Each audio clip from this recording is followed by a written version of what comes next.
So my name is Mark Mercury. I'm the Chief Blockchain Officer at Shrapnel. My background is I was at Microsoft for about 18 years, where I led, among other things, their blockchain efforts. And then I worked at Consensus, where I worked in their developer business unit. And then I've been here for the last year, solving interesting problems and lighting up some fun scenarios for enabling people to, buy, sell, create, subscribe, and quest using Web3 assets inside of the game. The game itself is an extraction shooter. What that means is that the stakes are real. So you can go into the environment, you can extract things out, and you'll be able to sell those in the marketplace, for example. But that also means you can lose things when you bring them into the marketplace, if you bring guns and things like that. So it's a lot of fun to play. The play styles are very different when the stakes are real. And I'm just enjoying seeing everybody play this. And it's one of those things that's fun to play, but also having people watch it. It's fun to watch as well because the stakes are real. And right now we're doing what's called the Shrapnel training exercises. And so every 2 weeks we have a drop of the game. It's in early stages, but people can play it against other people. Avalanche has sponsored a competition, basically tournaments. And so we're giving away about $100,000 every 2 weeks for people for the leaderboards for those events. So we've seen lots of really interesting and fun activity for that over the past few weeks. Right, so I think the key thing is if your viewers have played games in the past, they may have bought a lot of skins, or they may have created assets that could be used inside of the game. But imagine you played a game for a while and then you're maybe bored with playing, and now you've accumulated hundreds or thousands of dollars in skins. You can't really sell them in many cases. In other cases, if you're a creator, you might be able to create something, but you don't actually get things you can take out of the game in terms of financial gain and things like that. So with an extraction shooter, the stakes are real because you can take things out. But in ours, everything behind the scenes is largely NFT based, right? And so you've got digital assets that represent your skins. We've got fragments that you can combine together to make more skins. You can mint your own stickers, and we call them insignias and skins that can be used inside of the game that can be applied to gear and put on weapons and things like that. And you can also find things in the game and you can extract loot. You could then sell in our marketplace, and you sell it for, token that we call Shrap token, that you can then use to buy other things, or even take it out of our marketplace and do other things with. And so it's one of those things that, extraction shooters came onto the scene. They were really interesting, but now when things have real value, it's really exciting. And it opens up opportunities, whether you're a creator that's creating content that can be used inside of this environment, you can sell that to the marketplace. If you're a gamer who's finding things and bringing things out, you can go do that. And then, for the game, there's lots of opportunities for us to interact with our audience and play as part of this. It's a lot of fun. The other thing is that when the stakes are real, it's not just fun to play. One of the things that I like is just people love to watch it too, because it's super exciting, especially as you go further into a match. You have fewer people and they're trying to extract and generally later on it's with more valuable things. And so it's just a lot of fun to see what they do. And we were at the Consensus conference last year, and we had a major streamer playing against one of the attendees, and the attendees actually took out the streamer, and it was just a lot of fun, and it's just a really good time. So it's a lot of fun. Yeah, so we're going to have what we call Shrapnel official skins, and so there's partner skins, and so the things we're going to release. But one thing that I do want to make sure that folks know is our creators, because we have the tools available to people right now, they are incredible, and they're creating beautiful artwork that can be there. And sometimes they're just incredibly creative. One of my favorite things is we have decals, and you can design and sort of create these insignias. And one user figured out we have a rattlesnake skull. And if you squish it down and you stretch it, they realized it looked like a paintbrush. And they painted a scene from The Lion King, the Disney movie, right? And so they've got these beautiful pieces of artwork and super high quality. And so I think it opens up and we're really surprised and delighted about what people are creating. But you do raise a question like, hey, if everyone can create, does that create a glut of content and things like that? The thing internally, we don't want to have like 100,000 blue circles. Like it's not very good. So right now, as we're launching, because this is a new model, when you mint, you can only mint 5 of an item at launch. The other thing is that when you list something for sale, it's only for sale for 3 days and then it has to be relisted. And so there are mechanisms we're putting in place to avoid sort of pollution of like the market, places like that. And then we can also highlight our creators. We have abilities to spotlight if they're, but yeah, I cannot say enough great things about our creators. What they've done is just amazing in terms of just the variety of things they're doing, the quality of things that they've been creating is just off the charts. Yeah, so I think this is an area. So with NFTs, you can have a max supply, right? Which says they will only be of this type. And for certain things, we might look at that in the future. Definitely for stickers and skins, there are some things that will be time limited. There are some things that might be quantity limited and things of that nature. You do want to make sure that for certain things like for commodity weapons and things like that, there's plenty that are available there. But we have a great gentleman on the team called Francis, who's our head of economy, and he works with Clint on the head of design to really work through all those things to make sure that there's a good opportunity there. Because you want to make sure, we also are going to have something in the game called the Valdacha Depot. And so we want to make sure that it's a free-to-play game. And so there are ways you can get access to things that, we want to make sure that if you want to play free-to-play, that you're not restricted from being able to get certain things, like you want to be able to play and have a gun and things like that. So we also have a mode in there where we can look at things that are what we call trade restricted. So you can get them, but you can't trade or sell them and things like that. And so there are lots of ways there we can bring those things into the game for folks.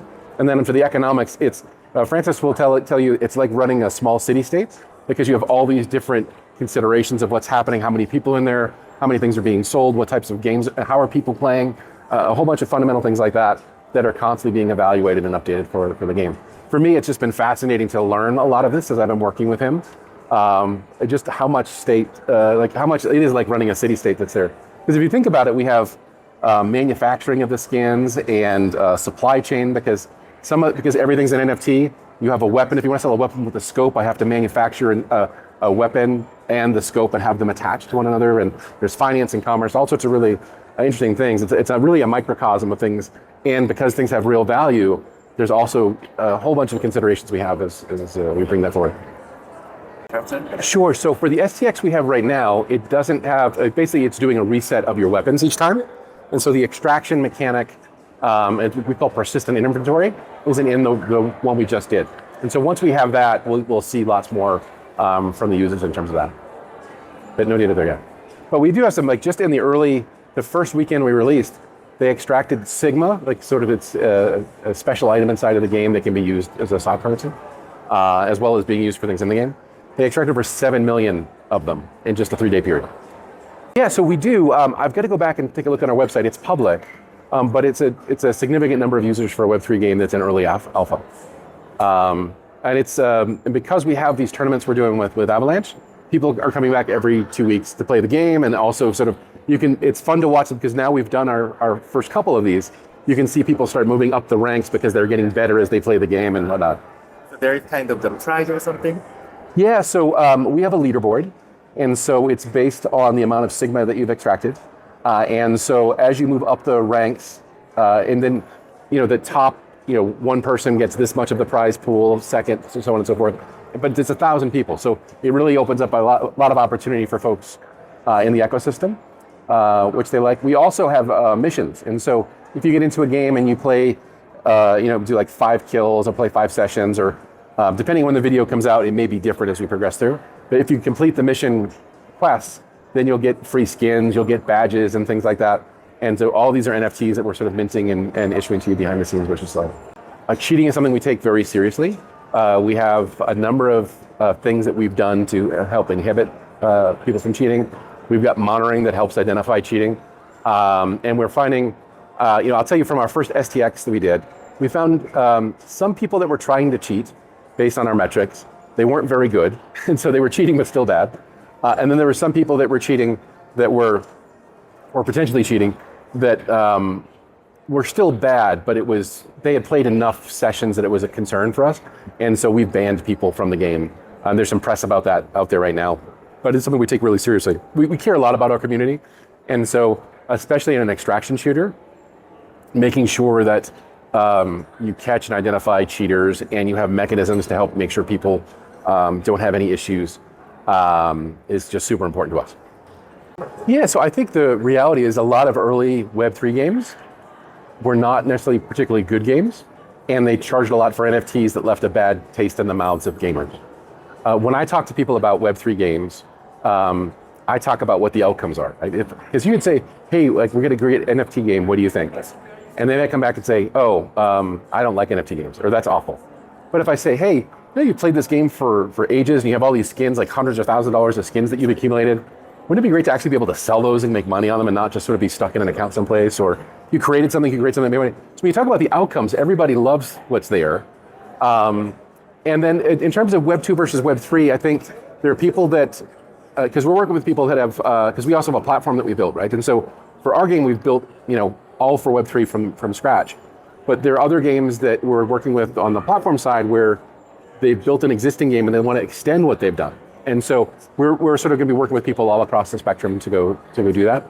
But we see, a lot of people just super interested in being able to do that. If we focus on the outcomes, everyone's excited. Now, the companies that you mentioned, like Activision, Blizzard, and those sorts of things, the reality is those are $100 million, billion-dollar franchises.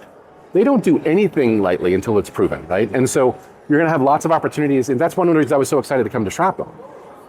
Because when I was at Consensus, we looked at gaming, and we had a similar conclusion, like those people were not going to be going into the space. And so Shrapnel, I had the next best thing.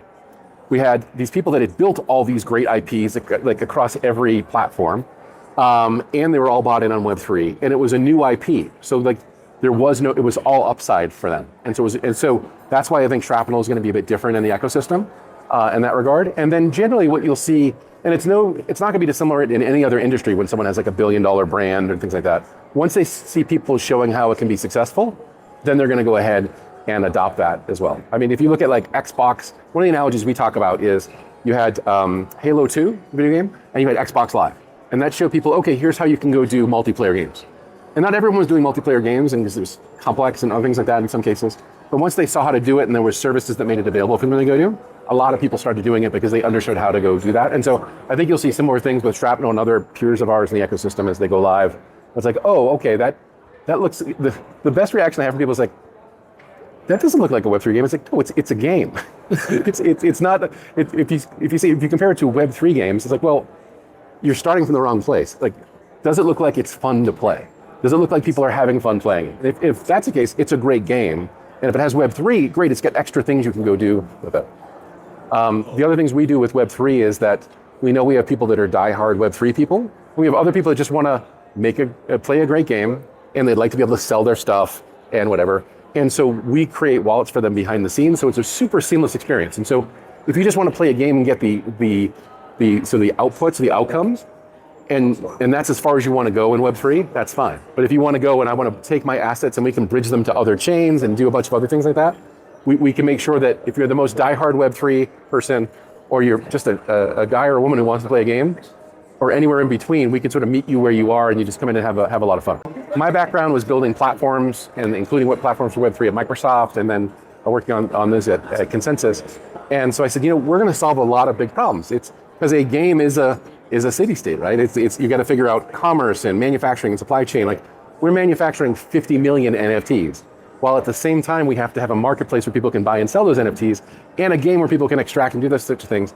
And I don't know if you've ever met gamers. They're not super tolerant for having to wait between games, right? And so if I extract out of a game with the stuff, I want to be able to sell it right away. I want to be able to get back into the next match and that sort of thing.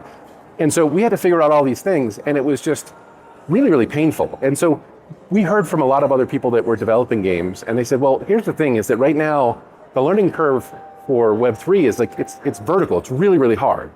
And so there are some gaming SDKs, and some of them are just rebranded NFT SDKs, but they still require you to learn about, they start like, technology first. It's all about Web3 tech, right? And you have to know what an ERC and an EIP or zero knowledge and all this stuff is. Where game developers are like, hey, I'd really like to incorporate this, but they're focused on the outcome. Like, help me create weapons, help me sell things, help me buy things, help me auction things. And so the approach that we've taken is solve some of the really big problems that are out there. And then we've done it in a way that's a platform. So we have a platform called Mercury, It's not my last name. It's like the god of commerce and trade and speed and things like that.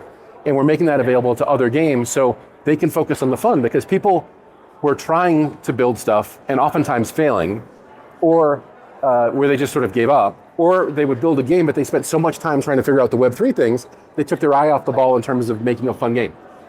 And so the response we've had from people has been quite good. And because we focus on these things, and we've done it in a way that you can plug into existing games, you're going to see people working with us on this Mercury platform to deliver brand new games. But there'll also be games that are out there that have hundreds of thousands of users already. They're going to add Web3 elements, focus on those outcomes and enabling their players and creators and that sort of thing, that are going to come out, over the next year or so, that we think are pretty exciting. And if you've got folks in, Korea is a huge market for gamers, and we're talking to a couple studios there as well. But we want to make sure that we enable everyone from an indie studio to people building AAA. And at the end of the day, if you get an idea on how you'd like to incorporate these things in, we have services that enable you to go do that. It's also chain agnostic, and so we made a decision to use a particular chain for our game. We know that other people may make other decisions for themselves, or they may want to use different things that are out there, like different wallet technology, things like that. We provide them the ability to choose what they want, or if they just want to use defaults, we can set them up with defaults as well. But so the goal is that all the work that we put into figuring this out, if we can sort of remove all that effort from someone else and they can just focus on the game, we think there'll be a lot more games in the space. I think so. I mean, I think the key thing is what it can deliver, right, is, hey, you can actually own your stuff and have freedom and agency with that.